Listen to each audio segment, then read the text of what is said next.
बाहेर अंजली आली आहे. अंजली?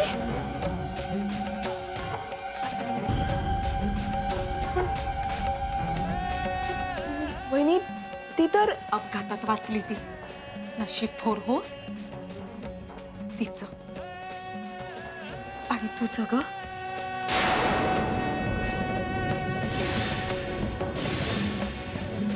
मला अगदी मनापासून वाटतंय की तुझंच लग्न भाऊजींशी व्हावं म्हणून. खूप काळजी वाटली ग तुझी म्हणून पहिल्यांदा तुला सांगायला आले मी हे सगळं. तिच्या येण्यानं कुणाला फरक पडो वा ना पडो, पण तुझ्या आयुष्याचा खेळ होऊ शकतो ग.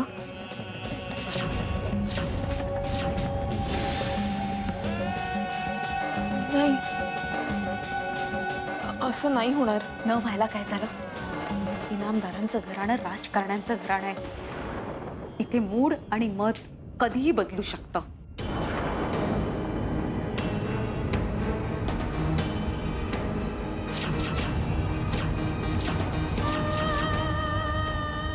तू काळजी करू नकोस.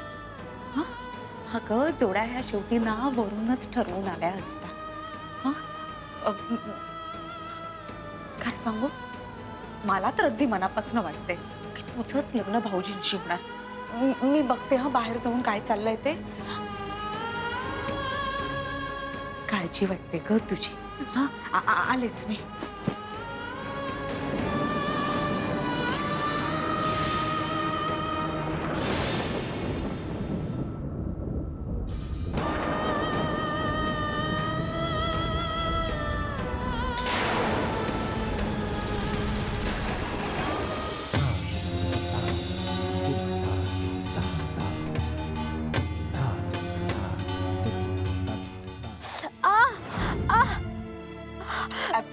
अगं उगी उगी उगी दुखतंय.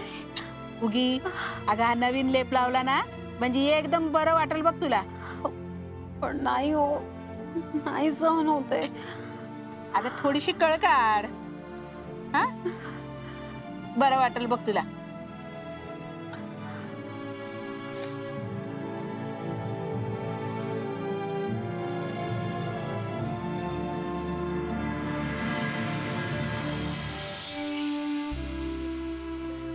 हाय हाय 70 पैसे सुधारणा आहे. बाई तुम्हासनी तो पाला दिलाय नव्ह का, त्याची पूड करून दुधामधून तिला प्यायला. हा म्हणजे तिला बरं वाटेल लवकर. हा पोरी घाबरू नकोस. हा होशील 2-3 दिवसात बरी. हा येतो मी. पाहिजे हे बाकी लय बेस झालं बघ. होय ना. अगं वैद बाबूंच्या औषधानं लई फरक पडला की. होय. आराम कर.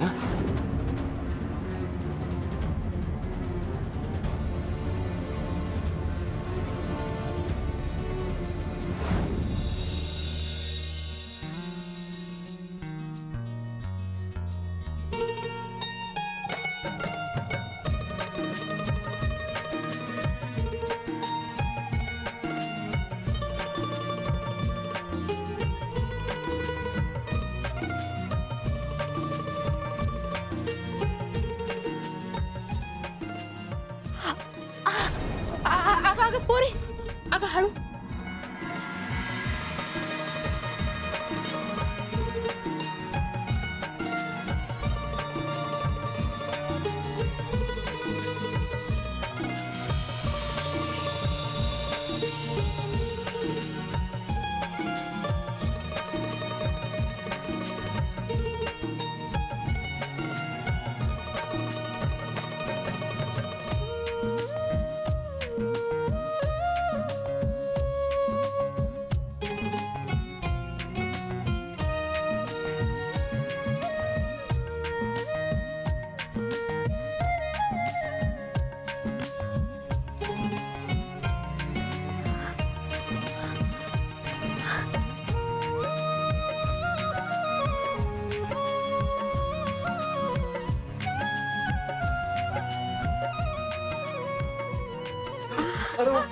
अगं पोरी तुला चाला यायला लागलं.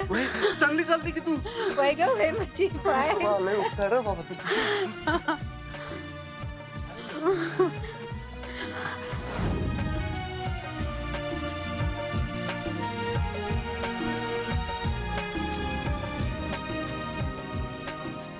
बघ पुरी, गावात कोणाकडे बी फोन नाही आणि फोन करायचा असेल तर तालुक्याच्या गावाला 4 कोस दूर जावं लागतं. होय,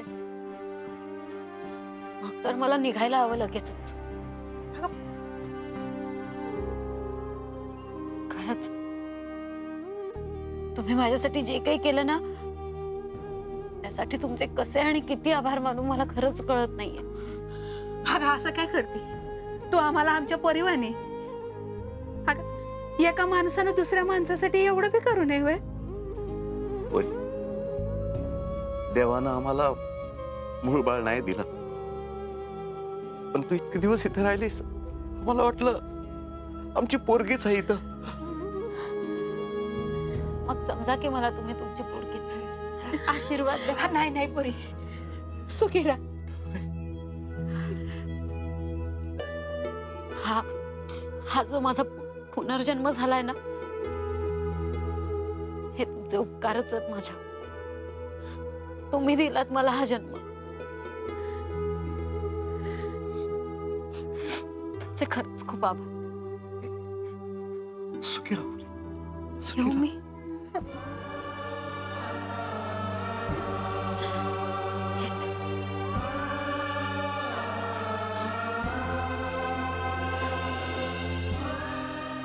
पाहिजे पोरगी दुसऱ्याचं धन का म्हणतात हे मला आज कळलं.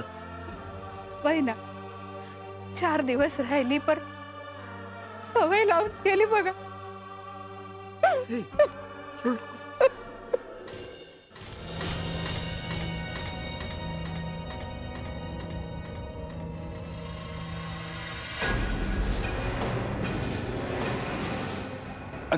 अंजली तू? काका, काका तुम्ही इथे? अगं तू इकडे काय करतेस? सगळीकडे तर अशी बातमी पसरली होती की तू मी काय? गेलीस मग.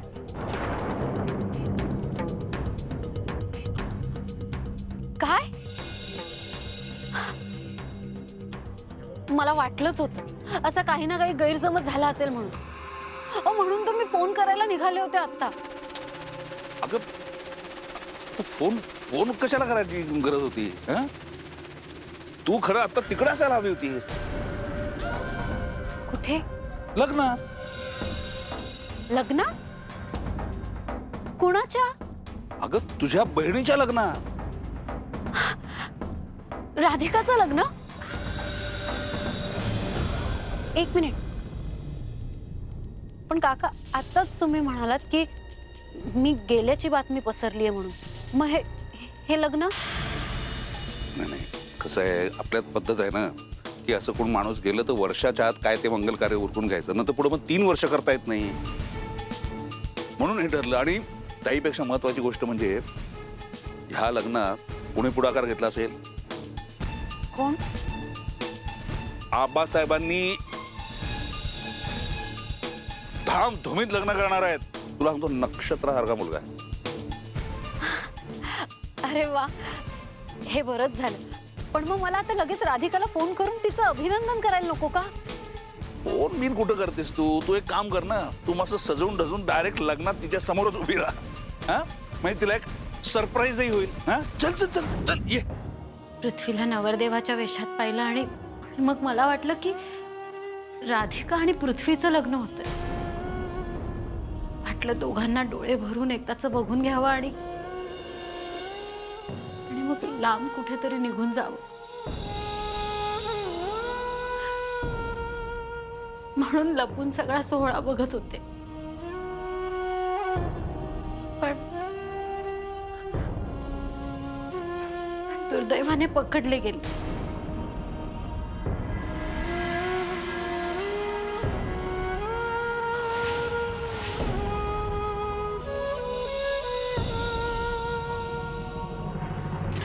सरोज जरा शांत राहा, तू सगळं ठीक होईल. कशी शांत राहू आणि काय ठीक होईल सगळं?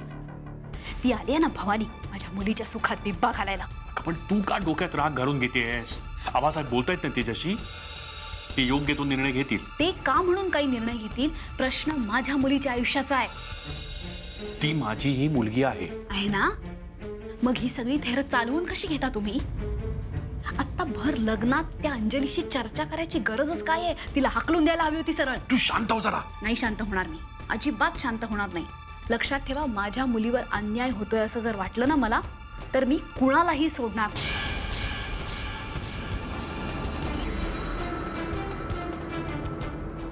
आता पुढे काय होणार आहे याची उत्सुकता सगळ्यांनाच लागलेली आहे. आबासाहेब इनामदार आणि त्यांचे कुटुंबीय अंजलीशी चर्चा करत आहेत, पण त्यांचं तिथे काय बोलणं चाललंय हे कोणालाच काही एक माहिती नाही. अंजली जे काही सांगते आहे ते ऐकल्यानंतर आत्ता ह्या क्षणी तरी आम्हाला असं वाटतं की अंजलीचा यामध्ये काही दोष नाही. शेवटी दैवगतीपुढे माणसांचं काही चालत नाही हेच खरं आहे. त्यामुळे यापुढचा निर्णय म्हणजे काय करायचं या बाबतीत आता पुढे, हा निर्णय आम्ही तुमच्यावर सोपवतो पृथ्वी. निर्णय तुम्ही घ्यायचा आहे. अर्थात असा निर्णय परस्पर तुम्ही घेऊ नयेत, ते अयोग्य होईल. या संदर्भामध्ये आपल्याला प्रभाकरलाही विश्वासात घेतलं पाहिजे. त्याचं काय म्हणणं आहे तेही ऐकून घेतलं पाहिजे, कारण त्याच्याही मुलीच्या आयुष्याचा प्रश्न आहे. आम्हाला वाटतं हे म्हणणं तुम्हाला दोघांनाही पटत असेल, विशेषतः तुला. तेव्हा प्रभाकरशी बोलूया.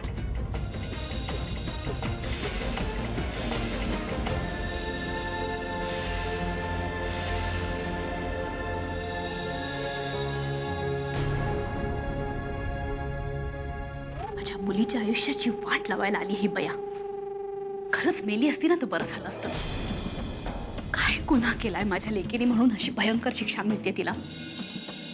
मी सांगून ठेवते तुम्हाला, पृथ्वीचं लग्न माझ्या मंजिरीशीच व्हायला हवं, नाहीतर मी आग लावीन सगळ्या जगाला. मी सांगून ठेवते. सरोज जरा थांब. प्रभाकरराव साहेबांनी बोलवलंय तुम्हाला. आलोच.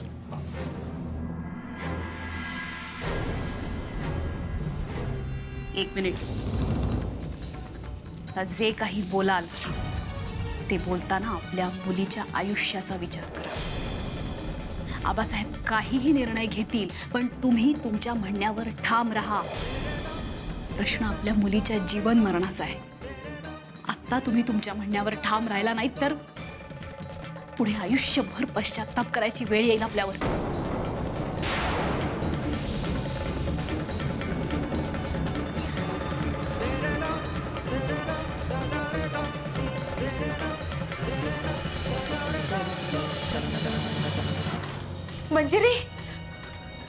मंजिरी अगं, प्रभाकर मामा आबासाहेबांना भेटायला गेले. म्हणजे आबासाहेबांनीच प्रभाकर मामांना भेटायला बोलावलं अगं. हे काहीतरी बोलायचं असेल त्यांना. म्हणजे का, कशासाठी? अगं ती अंजली आली आहे ना वेळी, रात्रीचा सूर्य उगवावा तशी. काय ग? पण मग बाबांना कशाला बोलवून घेतलंय? असं सांगायला बोलावलं असेल की तुम्ही काळजी करू नका, पृथ्वी भाऊजींचं लग्न मंजिरीशीच होईल म्हणून. पण ते तर होतच होतं ना. मग त्यांना परत बोलावून का घेतलं असं? मॉरल सपोर्ट पाहिजे ना त्यांना. फक्त काळजी करू नका एवढंच सांगायला बोलावलं असेल. नाही तसं नसेल तर नाही तू तू तू काळजी करू नकोस. हा अगं,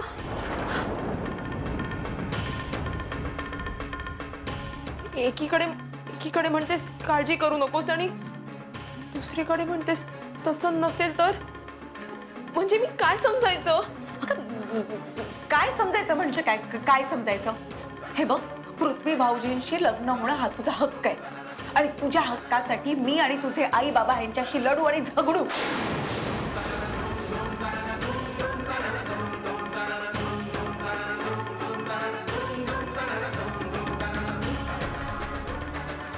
तुम्ही लढाल, झगडाल,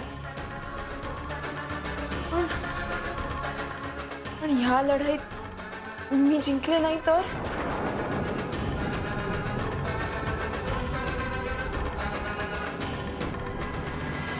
ताई, काय होणार ग आता? आपण कसं काय करायचं पुढे? काही सुचतच नाहीये मला.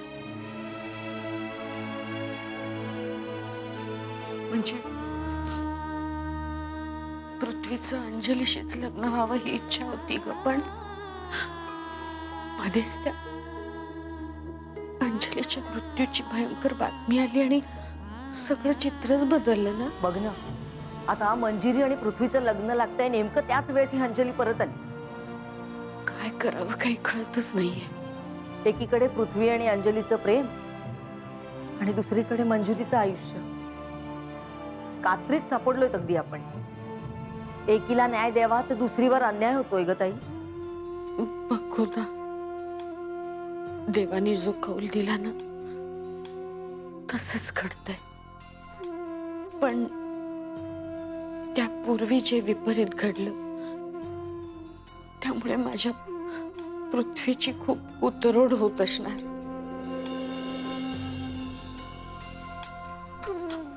असा काहीतरी मार्ग सापडला पाहिजे, म्हणजे कुणावरच अन्याय होणार नाही. अंजलीवरही नाही आणि मंजिरीवर सुद्धा नाही. ताई, अगं आपला विश्वास आहे ना परमेश्वरावर. हं?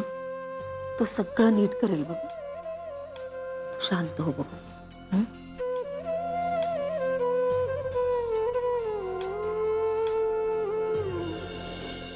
प्रभाकर, या क्षणाला आपण सगळेच एका फार विचित्र अशा पेच प्रसंगामध्ये सापडलेलो आहोत. पण याच्यामध्ये काहीतरी निर्णय हा घ्यायलाच पाहिजे. आम्हाला कल्पना आहे की निर्णय घेणं फार अवघड आहे, कारण काहीही निर्णय घेतला तरी कुणीतरी एक नक्कीच दुःखी होणार आहे. पण तरीही आम्हाला असं वाटतं की पृथ्वीने निर्णय घेण्यापूर्वी तुझं काय म्हणणं आहे ते आम्ही ऐकू, पृथ्वी ऐकेल. एका असहाय्य मुलीचा बाप म्हणून माझं हेच म्हणणं आहे की पृथ्वीनं मंजिरीशीच लग्न करायला हवं. कारण मला स्पष्ट दिसतंय की जर हे लग्न झालं नाही तर माझी मुलगी हा धक्का सहन नाही करू शकत.